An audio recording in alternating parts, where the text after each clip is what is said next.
আসসালামু আলাইকুম এভরিওয়ান, আমি মোহাম্মদ রাকিবউদ্দিন রনি। 2019 সালে কম্পিউটার সায়েন্স অ্যান্ড ইঞ্জিনিয়ারিং থেকে বিএসসি শেষ করে বর্তমানে ডিজিকন টেকনোলজিস লিমিটেডে ফ্লাটার ট্রেনার হিসেবে কর্মরত আছি এবং আমরা আজকে জানব ফ্লাটার সম্পর্কে। প্রথমেই যেহেতু আমরা ফ্লাটার নিয়ে আলোচনা করব, তাহলে ফ্লাটারের ইতিহাস সম্পর্কে আমাদের একটু জানা দরকার। ফ্লাটার কি?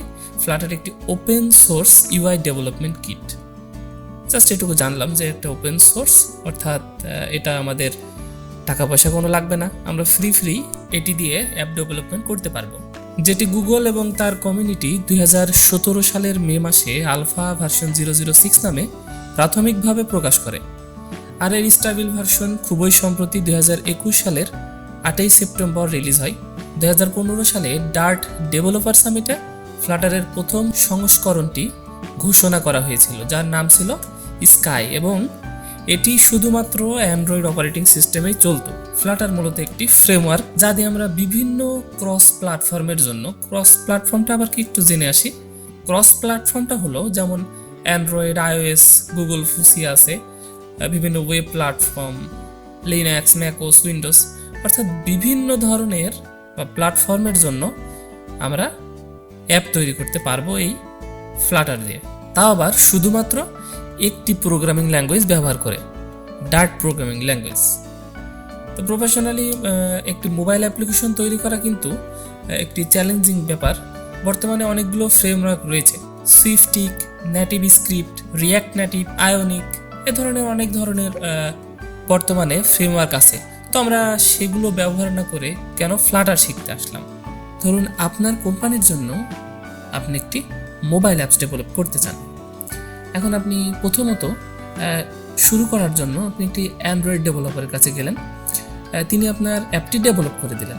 হঠাৎ আপনার মনে হলো আইওএস অপারেটিং সিস্টেমের জন্য আপনার ওই অ্যাপটি বানানোর প্রয়োজন এবং সেটি খুবই দ্রুত। এখন যদি আপনাকে ওই অ্যাপটি নতুন করে আইওএসে কোডিং করে বানাতে হয়, তাহলে সেটি কি হবে? আপনার সময় সাপেক্ষ ব্যাপার হবে, আর সেইখানে ফ্লাটার আপনাকে সাহায্য করতে পারে। অর্থাৎ অ্যান্ড্রয়েড অপারেটিং সিস্টেমের জন্য আপনি যে অ্যাপসটি বানিয়েছিলেন এবং সেটি ব্যবহার করেই আপনি আইওএস অপারেটিং সিস্টেম কিংবা অন্য অপারেটিং সিস্টেমের জন্য অ্যাপ তৈরি করতে পারবেন। যেমন ধরুন অ্যান্ড্রয়েড অ্যাপ্লিকেশনের জন্য যদি আমরা অ্যাপ ডেভেলপ করতে চাই, তাহলে আমাদের জাভা এবং কটলিন প্রোগ্রামিং ল্যাঙ্গুয়েজ ব্যবহার করতে হবে।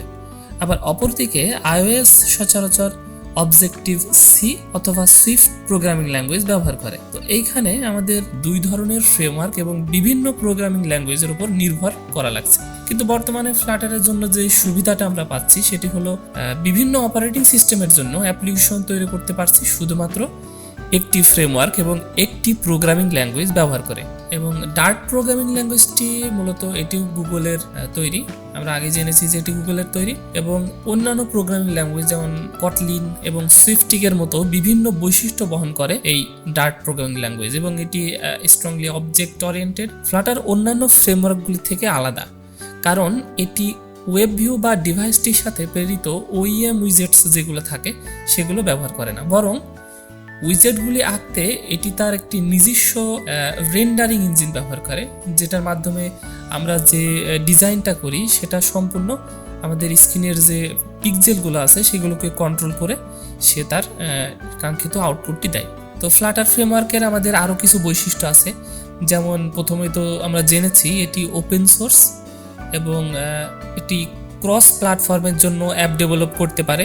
এর হট রিলোড একটা সুবিধা আছে, যার মাধ্যমে আমরা ডেভেলপ চলাকালীন এই হট রিলোড দিয়ে আমরা দেখে নিতে পারবো অ্যাপের মেজর এবং মাইনর পরিবর্তন করে রিলোড এবং হট রিস্টার্ট দিয়ে। অনেক ফ্রেমওয়ার্ক থাকা সত্ত্বেও আমরা কেন ফ্লাটারে আসলাম, এটা আমাদের প্রথমে একটু জানতে হবে।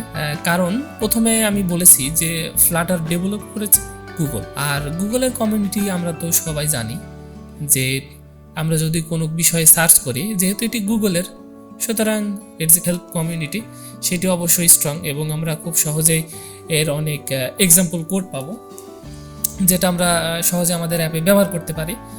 তো ফ্লাটার এবং ডার্ট কিভাবে দেখে একসাথে কাজ করে, তো আমরা প্রথমেই দেখি যে ডার্ট একটি প্রোগ্রামিং ল্যাঙ্গুয়েজ, যেটি কি করে আমাদের ফ্লাটার ফ্রেমওয়ার্কটিকে ব্যবহার করে।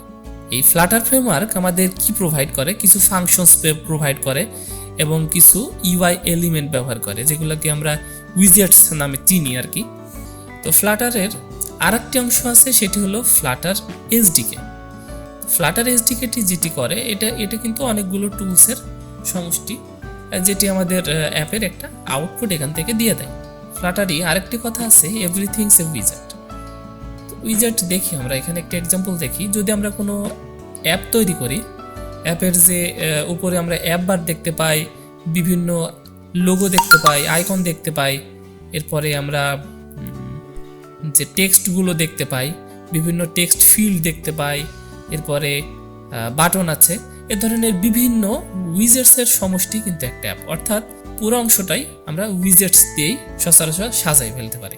আমরা ফ্লাটারে কিছু যে উইজেটস পাই, এখানে কিছু এক্সাম্পল আমি দেখেছি, যে বিভিন্ন রো দেখতে পাই, row widgets, column widgets, stack, padding, centre, এছাড়াও অসংখ্য উইজেট আমরা ব্যবহার করতে পারবো। আরেকটি বিষয়, your apps UI is a উইজেট ট্রি। অ্যাপের যে ইউআইটি তৈরি হয় সেটা কিন্তু অ্যাকচুয়ালি একটা ট্রির মতো, যেমন একটা গাছের শাখা প্রশাখা ছড়িয়ে থাকে, ঠিক এরকম আমি যদি একটা অ্যাপসের এখানে এক্সাম্পল দেখাই, মাই অ্যাপস নামে আমরা একটা তৈরি করছি, যে এটি ধরে নিলাম একটা জব রিলেটেড আমরা একটা অ্যাপস তৈরি করছি।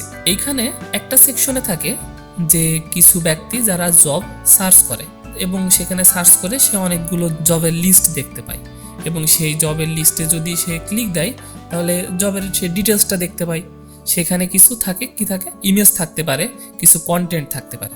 তো এইগুলো কি করে, আবার ওই যে যারা জব অ্যাডমিন থাকে, অর্থাৎ যারা জব পোস্ট করে এবং জব ক্রিয়েট করে, তারা কিন্তু সেগুলোকে একটা ফর্মের মাধ্যমে সেগুলোকে আমাদের অ্যাপসে অ্যাড করে থাকে। অর্থাৎ প্রত্যেকটা জিনিসের সাথে কানেক্টেড।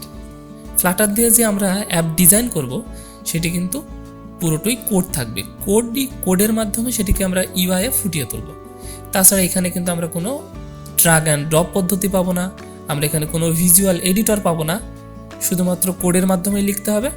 এই ড্রাগ অ্যান্ড ড্রপ পদ্ধতিতে আমরা যে অ্যাপগুলো তৈরি করে থাকি সেগুলো তো প্রথমত তার অ্যাপ পারফরমেন্সটা সেরকম হবে না, কিন্তু কোড দিয়ে যখন একটা অ্যাপ আমরা টোটালি তৈরি করব, তার পারফরমেন্স তো অবশ্যই তার থেকে বেটার হওয়ারই কথা।